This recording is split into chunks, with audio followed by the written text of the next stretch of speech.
आपने भी बताया सही, तो बच्चे की क्रिएटिविटी बढ़ती है इससे। मतलब बच्चा जो है बहुत ज्यादा क्रिएटिव होता है, क्योंकि उसके अंदर कॉन्फिडेंस लेवल जो है वो बहुत ज्यादा अप होता है, हाई होता है।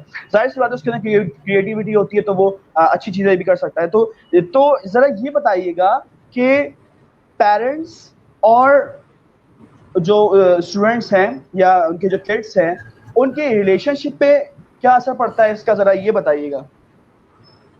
जी, पेरेंट्स और किड्स के रिलेशनशिप के हवाले से जैसे कि मैंने इनिशियली डिस्कस किया, तो एक तो कॉन्फ्लिक्ट क्रिएट हो जाता है नीड और वांट के दरमियान। बच्चा जो है वो नीड और वांट में डिफरेंस नहीं करता, वो समझता है कि हर चीज़ मेरी नीड है, मैं जो चीज़ मांगूंगा मुझे इजीली मिल जाएगी। बिल्कुल जैसे मैंने भी आपको बिल्कुल। आईफोन और नॉर्मल स्मार्टफोन की एग्जांपल दी, तो बच्चे की तरफ से बहुत ज़्यादा जो है वो नीड और वांट के डिफरेंस को वो नहीं समझ पाता, नीड क्या है और वांट क्या है। दूसरी जो रिलेशनशिप में जो इफेक्ट वो ये पड़ता है कि पेरेंटल कंट्रोल कम होता है। इस तरह की पेरेंटिंग में पेरेंट्स जो है वो अपने बच्चे को उस तरह से कंट्रोल नहीं कर पाते जिस तरह डेमोक्रेटिक स्टाइल में या अथॉरिटेरियन स्टाइल के अंदर जो है वो पेरेंट्स का कंट्रोल होता है, फोकस होता है अपने बच्चे की तरफ।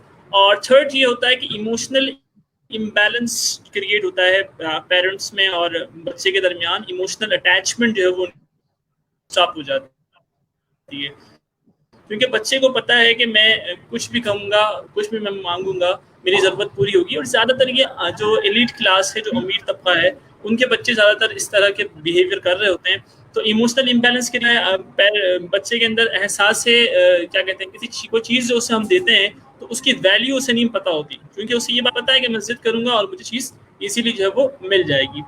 इसके रिजल्ट में क्योंकि हम उसकी हर जिद पूरी कर रहे होते हैं, तो एक और जो इफेक्ट पड़ता है दोनों के रिलेशनशिप, पेरेंट्स और बच्चे के, वो ये कि बच्चा बहुत ज़्यादा एग्रेसिव हो जाता है। एग्रेसिव से मुराद जिस चीज़ की वो डिमांड कर रहा है उसे आप फुलफिल कर रहे हैं, तो वो डिमांड, एक डिमांड फुलफिल होने के बाद वो दूसरी डिमांड करता है, फिर दूसरी डिमांड फुलफिल होने के बाद तीसरी डिमांड करता है। और उसकी एग्रेसिवनेस से मुराद ये है कि वो डिमांड जब है तो उसकी कोशिश ये होती है कि मेरी डिमांड फौरन पूरी हो जाए।